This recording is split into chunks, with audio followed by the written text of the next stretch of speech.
Hi! Hello! నమస్తే. Welcome to Srinivas మీక్ academy channel. ఈరోజు ఈ వీడియోలో మనం రైల్వే ఎగ్జామ్స్ సంబంధించినటువంటి ప్రిపరేషన్‌లో భాగంగా 2014 నుంచి ఈ రోజు వరకు జరిగినటువంటి అన్ని రైల్వే ఎగ్జామ్స్‌లో అడిగినటువంటి ఎన్విరాన్మెంట్ యొక్క ప్రీవియస్ ఇయర్ క్వెషన్స్ యొక్క పార్ట్ 20 అని డిస్కస్ చేద్దాం. Let's get into hour video. ఈ వీడియోలో మనం wild life conservation and management యొక్క డేటానైతే డిస్కస్ చేసుకోవడం జరుగుతుంది. అండ్ ఇది మనకి ఏదైతే స్టార్టింగ్‌లో బయోడైవర్సిటీ డిస్కస్ చేసుకున్నామో దాని యొక్క ఎక్స్‌టెన్షన్.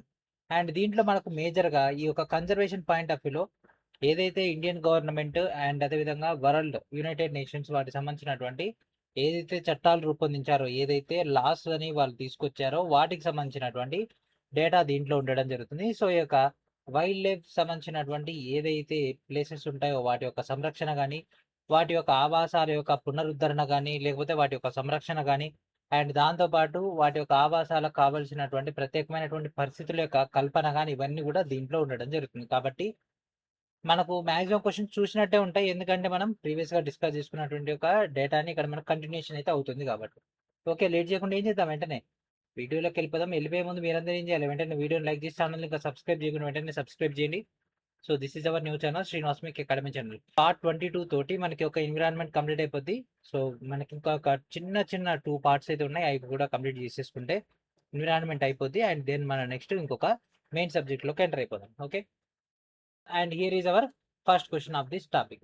సో, ఈ యొక్క wildlife conservation and management దాంట్లో. ఓకే. ఈ యొక్క wildlife conservation point of వ్యూలో one of the most important one వచ్చేసరికి ఫారెస్ట్. సో, ఆ యొక్క ఫారెస్ట్ సంబంధించినటువంటి దాంట్లో ప్రధానంగా ఉండేటటువంటి చెట్లు కాబట్టి, చెట్లకు సంబంధించినటువంటి డేటా కూడా ఇక్కడ మనకైతే ఇన్వాల్వ్ అవుతుంది. ఎందుకంటే చెట్లే కదా మనకు ఆక్సిజన్ ఇచ్చి, కార్బన్ డయాక్సైడ్‌ని తీసుకుంటాయి. జీవరాశులన్నింటికి కూడా వాటి యొక్క ఏంటిది రక్షణ ప్రదేశం కూడా చెట్లే గదా! వాటి కింద నిద్రిస్తాయి. వాటి నుంచి వచ్చేటటువంటి ఫలాలని ఆరగిస్తాయి. ఆ యొక్క ఫలాలను ఆరగించినటువంటి శాకాహార జీవులని, మాంసాహార జీవులు భక్షించడం జరుగుతుంది. అంటే ఇదొక సైకిల్ గదా! అండ్ అదే చెట్లకి ఆ యొక్క పక్షులు ఏదైతే ఉంటాయో అవి గూళ్ళు కట్టుకోవడం, వాటిపై నివసించడం అవన్నీ కూడా చెట్ల పైనవి కాబట్టి వాటి గురించి ఇక్కడ క్వెషన్స్ అయితే ఫ్రేమ్ అయితాయి. Who among the following sacrificed her life for the protection of Kejri trees? ఈ కింది వారిలో కేజ్రీ వృక్షాల యొక్క రక్షణ కోసం తన ప్రాణాలను త్యాగం చేసింది. ఇది ఆల్రెడీ డిస్కస్ చేసుకున్నటువంటిది ఎవరండి? Amrita Devi Vishnu. Okay. When the Project Tiger launched by the Government of India with the objective of conserving the tiger population. చాలా ఇంపార్టెంట్ అండి టైగర్ పాపులేషన్‌ది. ఓకేనా? సో, టైగర్ పాపులేషన్ అనేది మనకు ఎక్కడ ఎక్కువ ఉంటది? యాక్చువల్లీ ఒక టైగర్ సంబంధించినటువంటి రిజర్వ్ ఫారెస్ట్ ఎక్కడ పెద్దగుంటదండి? మనదే. ఇక్కడ నాగార్జున సాగర్, శ్రీశైలం ఏదైతే పులుల అభయారణ్యం ఉందో, అమ్రాబాద్ అడవులు అక్కడనే మనకు పెద్దదుంటది. సో, మనకి ఒక ప్రాజెక్ట్ టైగర్. ఓకే. సో, ఇది ఎప్పుడొచ్చింది? 1973లో 1973 ఏప్రిల్ 1న ప్రాజెక్ట్ టైగర్ అనేది అప్పుడున్నటువంటి కాంగ్రెస్ గవర్నమెంట్ అనేది లాంచ్ చేయడం జరిగింది. For the conserve our national animal అయినటువంటి రాయల్ టైగర్ గురించి. ఓకే.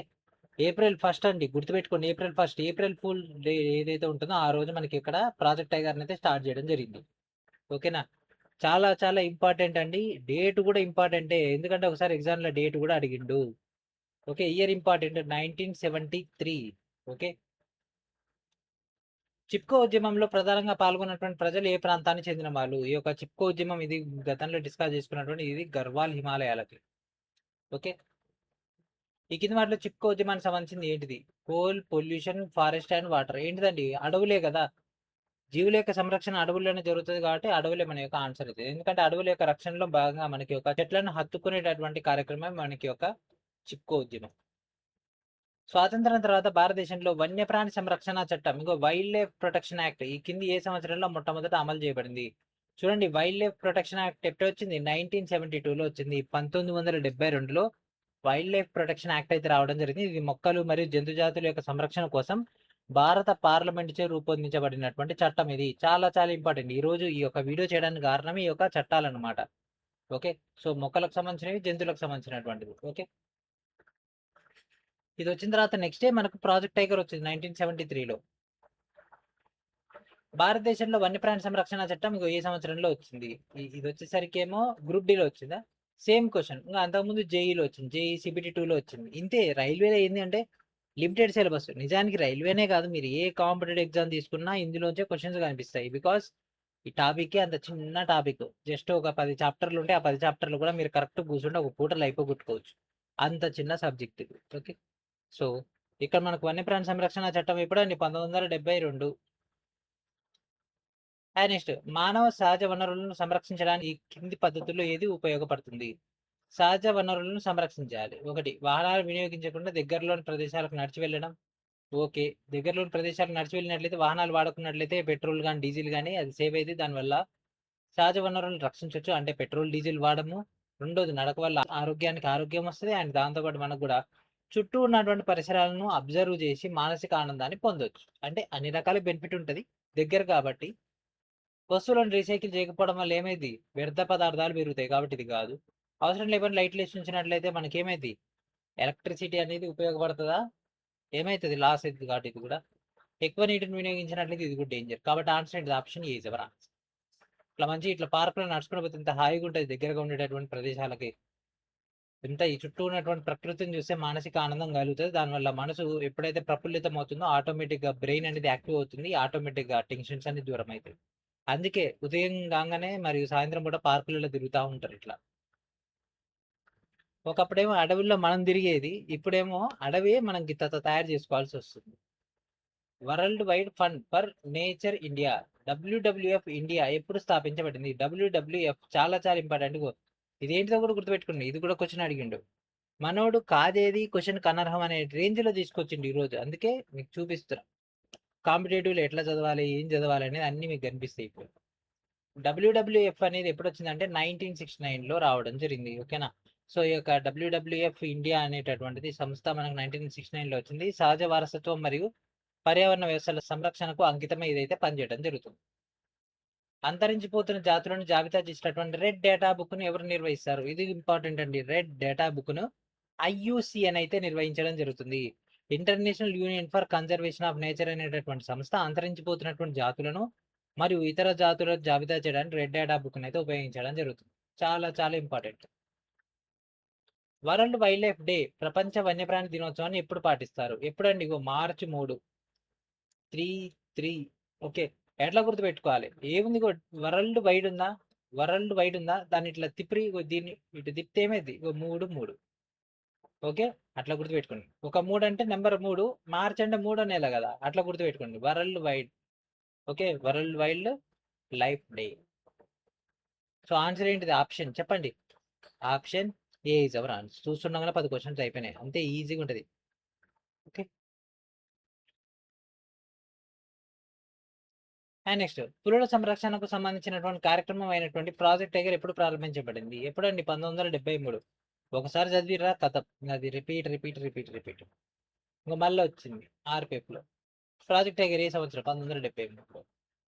ఇంకో మళ్ళా చూడండి, మళ్ళీ గ్రూప్ డీలో వచ్చింది 2018లో. ప్రాజెక్ట్ టైగర్ ఎప్పుడు? 1973. ఇక్కడ చూడండి 1973. ఓకే సార్ బానే ఉంది. మరి ఇప్పుడు ఏది డేట్ ఏంది? ఏప్రిల్ 22, 21, 1, 11 ఏంటిది? ఏప్రిల్ 1. ఇగో ఇందుకే నేను అనేది ఏప్రిల్ 1. మీ అందరికీ ఒక సింపుల్ చెప్తా. దీన్ని ఎట్లా గుర్తుపెట్టుకోవాలి అంటే ఏప్రిల్ 1 అనేది మనకు ఫూల్స్ డే కదా! అండ్ 'నాన్న పులి' అనే కథ మీకు ఐడియా ఉందా? సో, దాంట్లో ఒక బాలుడు ఉంటాడు. అతను గొర్రెలు కాసుకోవడానికి రావడం జరుగుతుంది. వాళ్ళ నాన్న ఏం చెప్తాడంటే, "పులి వస్తే మాత్రం నాకు చెప్పు. నువ్వు ఒక్కనివే దాన్ని ఏం చేయకు" అని అంటే, సరే అని అంటాడు.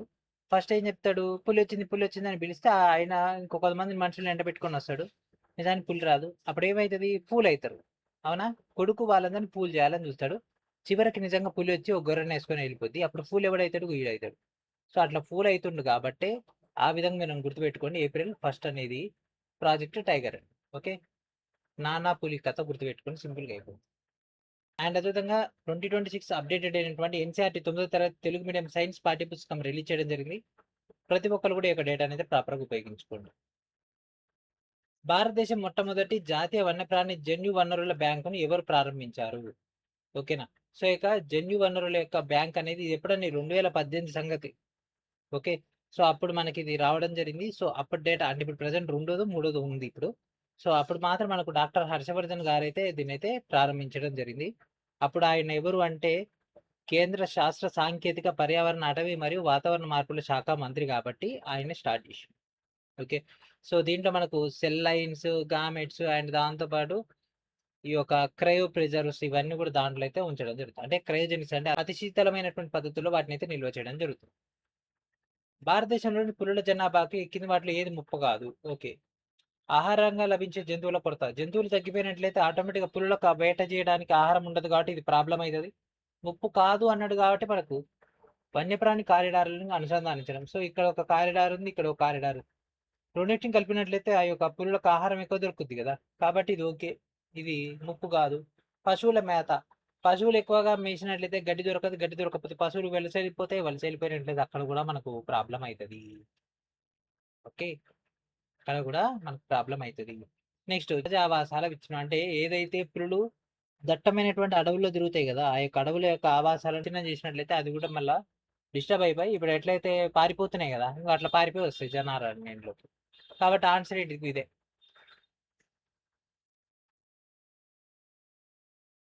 చాలా మంది ఇది పెడతారు, ఎందుకు పశువుల మేత అనేది పులుకు సంబంధం లేదు కదా అని. కానీ ఎప్పుడైతే గడ్డి అయిపోయింది అనుకోండి, అప్పుడు ఏమవుతుంది, పశువులు వలస వెళ్ళిపోతాయి, అప్పుడు దీని పుల్లులకి ఏడ దొరుకుతాయి, దొరకవుగా. Wildlife institute of India, wildlife institute of India అనేది ఎక్కడ ఉంది చూడండి, ఆన్సర్ చేయండి. వైల్డ్ లైఫ్ డేటా వచ్చేసరికి మనకు డెహ్రాడూన్ లో ఉంటది wild life institute of India అనేది. అంతరించిపోతున్నటువంటి కింది జంతువుల్లో ఏది ప్రపంచంలోనే అత్యుత్తమమైన మరియు అత్యంత ఖరీదైనటువంటి ఉన్నిని ఇస్తుంది? సో ఈ యొక్క ఉన్నిని ఇచ్చేటటువంటిది మన డేటా కన్నా తీసుకుంటే టిబెటన్ జింక జాతి అండి, ఇది చిరు అని అనడం జరుగుతుంది. ఓకే, ఇది చిరు. వన్యప్రాణుల సంరక్షణలో అసాధారణ ధైర్యాన్ని మరియు అంకిత భావాన్ని ప్రదర్శించినటువంటి గ్రామీణ ప్రాంతాలకు చెందినటువంటి వ్యక్తులకు లేదా సముదాయాలకు భారత ప్రభుత్వం అందించినటువంటి పురస్కారం ఏమిటి? సో ఎప్పుడైనా సరే వన్యప్రాణుల యొక్క రక్షణ కానీ గ్రామ ప్రాంతాలకు చెందినటువంటి వ్యక్తులకు ఇచ్చినటువంటిది అమృతాదేవి బిష్ణోయ్ యొక్క పురస్కారం అండి. అమృతాదేవి బిష్ణోయ్ పురస్కారం అయితే ఇవ్వడం జరుగుతుంది. సో ఇక్కడ అసాధారణమైనటువంటి ధైర్యాన్ని మరియు అంకిత భావాన్ని ప్రదర్శించినటువంటి గ్రామీణ ప్రాంతాలకు చెందినటువంటి వ్యక్తులకు ఈ యొక్క అవార్డు అయితే అందించడం జరుగుతుంది. దీంతో పాటు వాళ్ళకు ₹1,00,000 కూడా ఇవ్వడం జరుగుతుంది. ప్రపంచ వన్యప్రాణి నిధి ఏదైతే WWF లోగోలో ఉండేటటువంటి జంతువు ఏంటిది? ఈ జంతువు ఏందో చెప్పని కొద్దిగా, ఏనుగా, పాండానా, పులియా, జైంట్ పాండానా? ఏంటి చెప్పండి, అది రెడ్ పాండానా, జైంట్ పాండానా? రెడ్ పాండా అంటే ఎర్రగా ఉంటది, జైంట్ పాండా అంటే పెద్దగా ఉంటది. ఓకే, కుంఫు పాండా ఐడియా ఉంది కదా,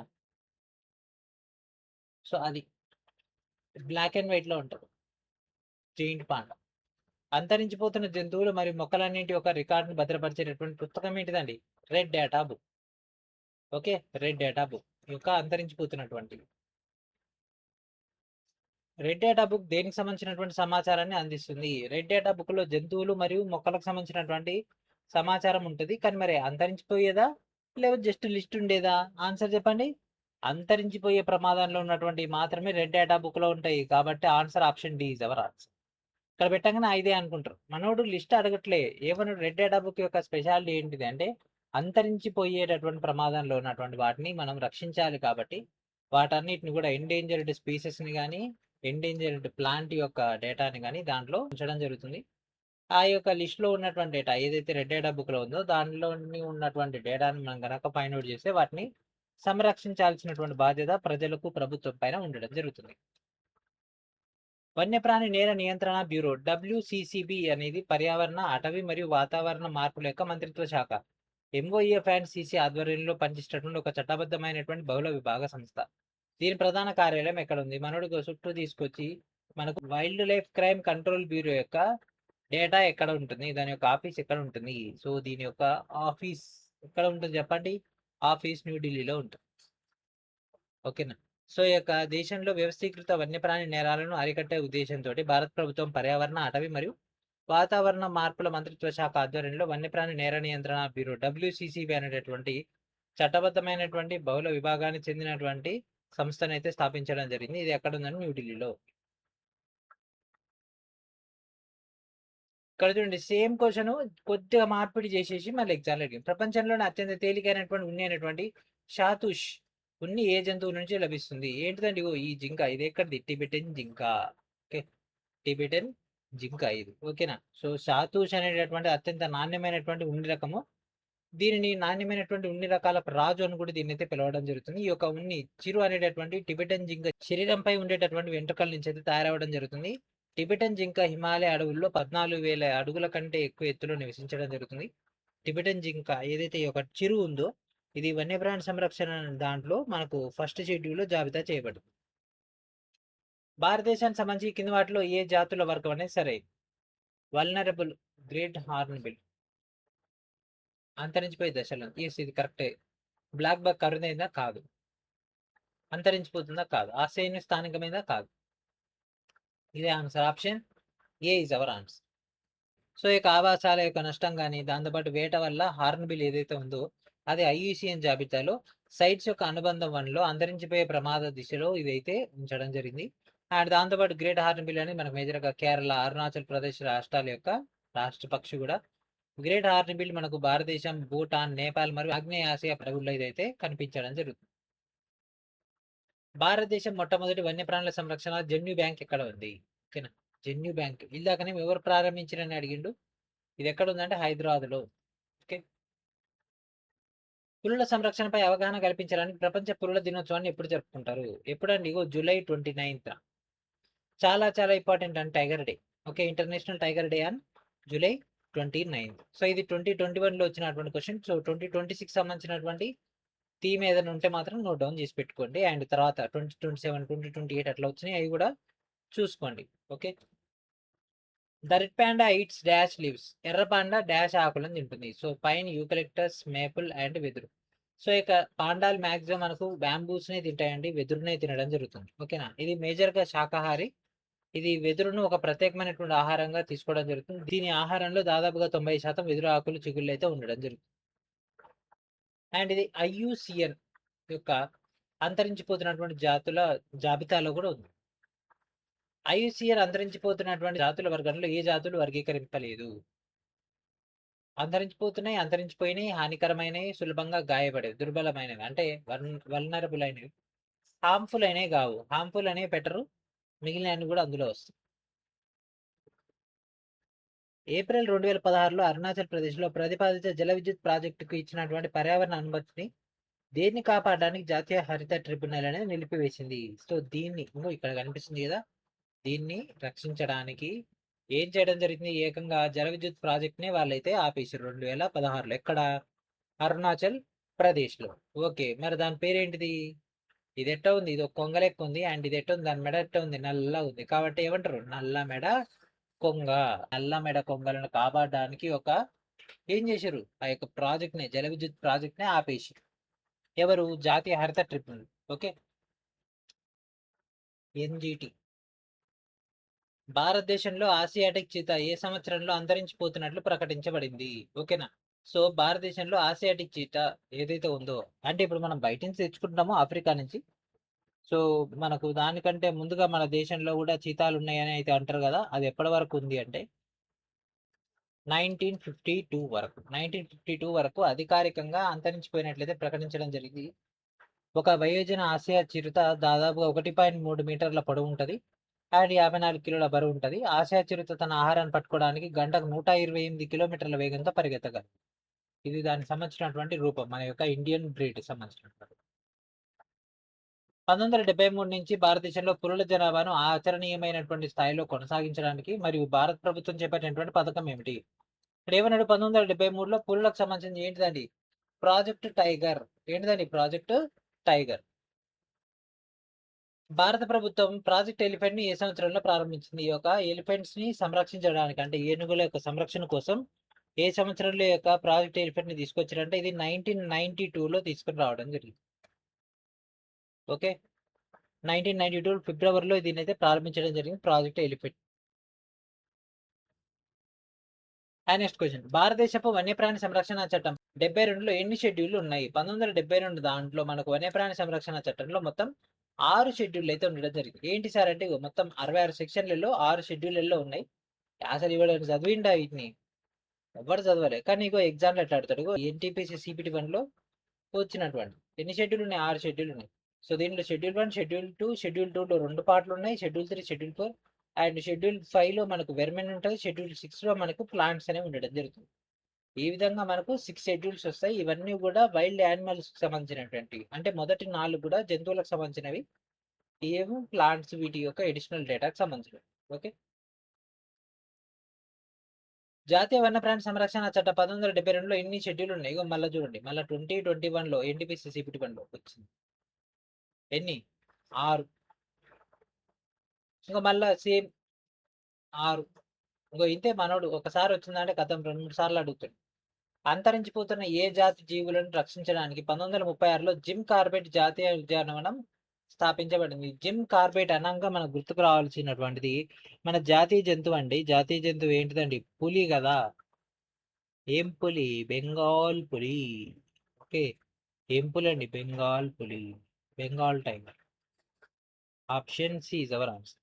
ఒక బెంగాల్ పులిని రక్షించడానికి 1936లో ఉత్తరాఖండ్లోని నైనిటాల్ జిల్లాలో ఉన్నటువంటి జిమ్ కార్బెట్ జాతీయ ఉద్యానవనం అయితే ఏర్పాటు చేయడం జరిగింది. ఇది భారతదేశంలో అత్యంత పురాతనమైనటువంటి జాతీయ ఉద్యానవనం. అండ్ వన్యప్రాణులను హాని కలిగించినటువంటి నేరస్తులను అరెస్ట్ చేయడానికి మరియు వారిపై విచారణ జరపడానికి సెంట్రల్ బ్యూరో ఆఫ్ ఇన్వెస్టిగేషన్ సిబిఐకు ఏ భారతీయ చట్టం కింద అధికారం ఇవ్వబడింది? ఓకేనా. సో వన్యప్రాణులకు హాని కలిగించేటటువంటి నేరస్తుల గురించినటువంటి డేటా అది మనకు 1972లో వచ్చినటువంటి the wild life protection act 1972. So దీన్ని బట్టే కొంతమంది యాక్టర్స్ కానీ మరి కొంతమంది ఫేమస్ అయినటువంటి పర్సన్స్ ఇన్వాల్వ్ అవ్వడం జరిగింది. అది మీ అందరికి తెలిసినటువంటిది. ఇప్పుడు వాళ్ళ పేర్లు ఎందుకులే కానీ. ఓకే. సో ఆన్సర్ ఏంటిది? Option A is our answer. The red data book ని ఏమని కూడా పిలుస్తారు? ఓకే. రెడ్ డేటా బుక్ ని ఇంకేమని పిలుస్తారు అంటే ఇది ముప్పు పొంచి ఉన్నటువంటి జంతువులు, వృక్షాలు మొదలైన వాటికి సంబంధించినటువంటి సమగ్ర పత్రము. Okay. The detailed document of threatened animals and trees etcetera. BSI భారత వృక్షశాస్త్ర సర్వే సంస్థ, బొటానికల్ సర్వే ఆఫ్ ఇండియా అంతరించిపోయే ప్రమాదం ఉన్నటువంటి మొక్కల జాబితాని కింద వాటిలో ఏ పేరుతో ప్రచురించింది? సో ఇక్కడ ఏమడిగిండు? మొక్కల జాబితా అన్నాడు. సో దీనికి ఆన్సర్ చేయండి. ఏముంటది? ఇందాకనే చెప్పినాం కదా, మొక్కలైనా జంతువులైనా రెండు రెడ్ డేటా బుక్లైనా ఉంటాయి. ఓకే.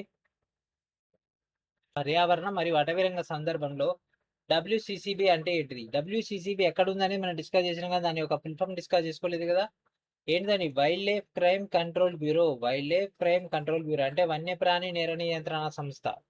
ఓకే. ఇది 1972 ప్రకారంగా మనకి ఇక్కడ ఈ డేటా రావడం జరిగింది. దీన్ని ఎప్పుడు తీసుకొచ్చారంటే 2006 సెప్టెంబర్లో. దీని ప్రధాన కార్యాలయం ఏడుందంటే ఇందాక మనం డిస్కస్ చేసుకున్నాం, న్యూఢిల్లీలో. అంతరించిపోయే ప్రమాదం ఉన్న లేదా అరుదైనటువంటి జాతుల రక్షణ మరియు పరిరక్షణ కోసం వాటి సహజ ఆవాసాల నుంచి ఇతర నిర్దేశిక ప్రదేశాలకు తరలించడాన్ని ఏమంటారు? బయటికి తీసుకెళ్లేది. బయటికి తీసుకెళ్తే ఎక్సిట్ అండి. అంటే ఒక ప్రదేశంలో మనకు సిచ్యువేషన్ క్రిటికల్ గా ఉన్నప్పుడు వాటన్నిటిని కూడా సేఫ్ అండ్ సెక్యూర్ గా మరొక ప్లేస్ లోకి తీసుకెళ్లి వాటికి పునరావాసం కల్పించడం, దాన్ని ఎక్సిట్. ఇన్సిటు అంటే అక్కడ ఉన్న దాన్ని చుట్టూ మన ప్రొటెక్షన్ చేసి కాపాడితే అది ఇన్సిటు. వాటంతలో వెళ్ళిపోతే వచ్చినటువంటి వాటిని రక్షిస్తే వాటిని మైగ్రేషన్ అని అంటారు. క్షీణిస్తున్న జాతీయ పులుల జనాభాను సంరక్షించడానికి భారతదేశపు అత్యంత ప్రసిద్ధ వన్యప్రాణి మరియు సంరక్షణ ప్రాజెక్ట్ అయినటువంటి ప్రాజెక్ట్ టైగర్ ఏ సంవత్సరం అండి? 1973 ఏప్రిల్ 1. 2015 నాటి Indian state of forest report జాతీయ అటవీ స్థితి నివేదిక ప్రకారంగా అటవీ విస్తీర్ణం ప్రకారంగా అత్యధిక అటవీ ప్రాంతం కలిగినటువంటి రాష్ట్రం ఏమిటి? అత్యధిక అటవీ ప్రాంతం కలిగినటువంటిది మధ్యప్రదేశ్ అండి. ఇప్పటికి కూడా దాదాపుగా అదే ఉంది. ఇప్పటికి కూడా అదే ఫస్ట్ ప్లేస్ లో ఉంది. ఓకే. ఇప్పటికి కూడా మధ్యప్రదేశ్లో ఫస్ట్ ప్లేస్లో ఉంది. ఎంత ఉంది? 612.41. ఇది 2023 సర్వే ప్రకారం. మరి 24 వచ్చినా రాలేదు, 25 వచ్చినా రాలేదు, 26 రావాలి, ఇంకా రాలేదు. ప్రజెంట్ అయితే ఇదే ఉంది. 2014 నాటి పులుల గణన ప్రకారంగా మనకు భారతదేశంలో పులుల జనాభా ఎంతగా నమోదైంది? 2014. ఎందుకంటే ఇది 2016 క్వశ్చన్ కాబట్టి దాన్ని తగ్గట్టు అయితే క్వశ్చన్ అయితే ఫ్రేమ్ చేయడం జరిగింది. అప్పుడు 2226 ఉంది. 2014 ఇక్కడ చూడండి 2226. 2022 నాటికి 3682. 2026కి ప్రజెంట్ సర్వే జరుగుతుంది. ఓకేనా. సర్వే జరుగుతుంది టైగర్ పాపులేషన్ది. సర్వే అయిపోయిన తర్వాత మనకు డేటా అయితే బయటకి అయితే రావడం జరుగుతుంది. బయటకు వచ్చిన తర్వాత మీకు మన యొక్క టెలిగ్రామ్ గ్రూప్లో అటాచ్ చేసేస్తాం. సో ఇక్కడతోటి మన డైరెక్ట్గా వైల్డ్ లైఫ్ కన్జర్వేషన్ డేటా అయితే కంప్లీట్ అయిపోయింది. నెక్స్ట్ మనం అగ్రికల్చర్ రిలేటెడ్ డేటాని అయితే స్టార్ట్ చేద్దాం. అండ్ అప్పటివరకు ఒక వీడియోని మల్టిపుల్ టైమ్స్ వాచ్ చేస్తారని ఆశిస్తూ, అండ్ థ్యాంక్ ఫర్ వాచింగ్.